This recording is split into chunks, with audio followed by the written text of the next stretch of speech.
So the tutorial today is going to be to do a French seam. They're a really good way of finishing the edge of a seam if you don't want to either zigzag stitch or do an overlocker stitch. Particularly good for thinner, lightweight fabrics. So this is a viscous fabric. So they're great for this kind of seam finishing for this fabric. Okay, so ordinarily you would be putting your right side of your fabric to your other right side to sew a seam, but for a French seam you want to start the wrong way. So you put your wrong side of the fabric to the wrong side of the fabric, and then we just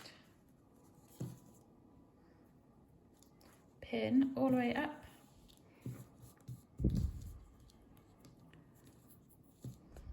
the side of here.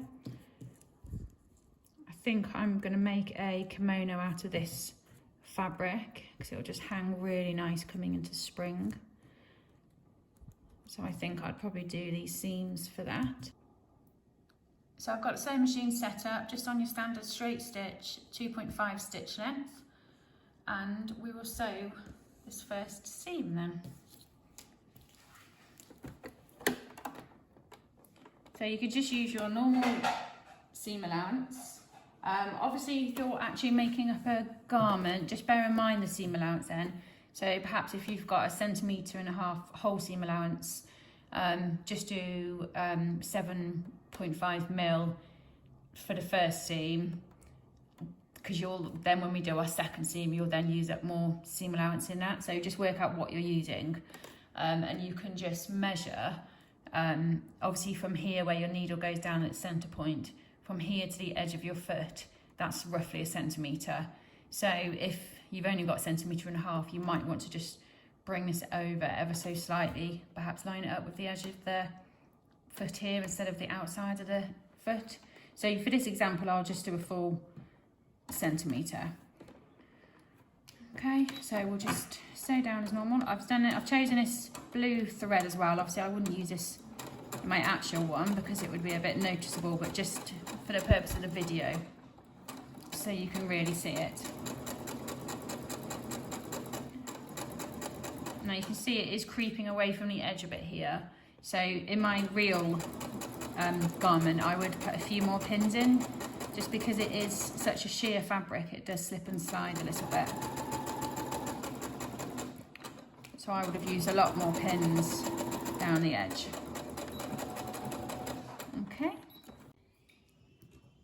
Okay, so that's that seam sewn up. You now want to just trim quite close to that seam allowance without cutting through your stitching. Okay, once you've done that, if you just take it over to the iron, open up your fabric,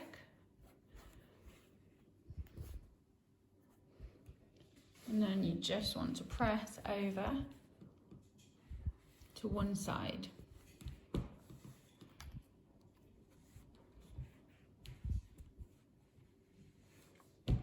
So just like you would a normal seam, you would either open them up or you would press it to the one side. So you can do either. I find pressing it to one side is a little bit easier. Okay, that's pressed. Now we'll go back to pinning. Okay, so that's our seam pressed over to one side. We now need to do our second seam. So you now want to place right side of the fabric, touching right side of the fabric. So we'll just flip that over. And you can see here, that's the original seam that we've done. If you just line up your fabrics, and you can feel, I can feel just inside about there, that's where my fabric's sitting. So it's a couple of mil in, and you just want to place a pin just past it. So I said earlier about making sure that you got enough seam allowance. So obviously if you'd have used your full centimetre in the last one, then you're going to be using another centimetre here. Your overall fit of your garment might come up a little bit smaller, so just be mindful of this when you're doing a French seam. If it's a loose fitting outfit, you know, like a kimono top, obviously it won't matter too much, but it's definitely something to bear in mind. Okay, so we've pinned all the way down. Just make sure when you're pinning, you've got the majority of your fabric to the left of you.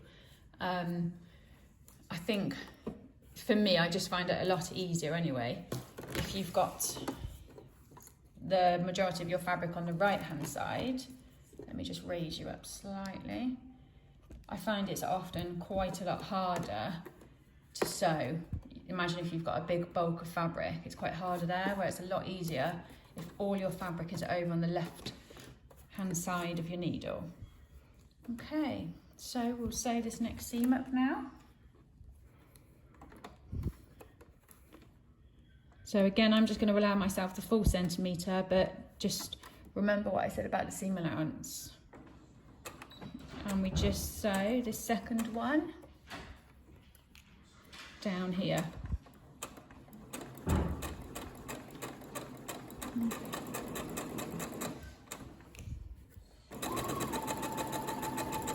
So just come all the way down.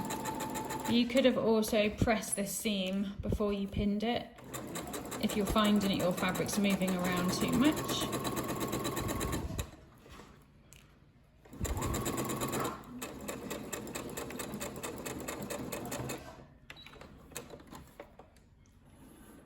Okay, so that's all sewn up. Let's have a little look. There we go. So we'll just iron this now.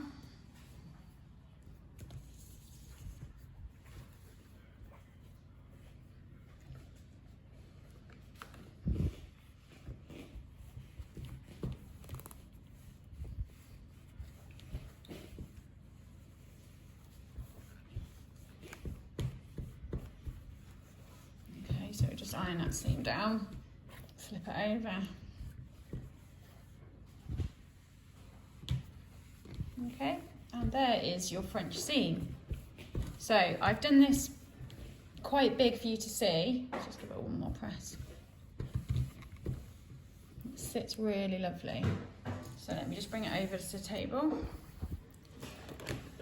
So there's your garment from the outside, and then from the inside, you've just got this. So it's lovely. So all the raw edges are enclosed, hidden away in there. So I've done this big for you to see. If this was my actual garment, I probably would have gone to about half this size, just so it's really tucked away. So just make sure the first time you do, you can trim right back. But I've kept it big just so you can see the construction of it. Okay, hopefully that helps. Any questions or comments, just let me know. Be sure to click on the bell symbol on the YouTube, and then you'll be notified of any future videos. Okay, good luck guys.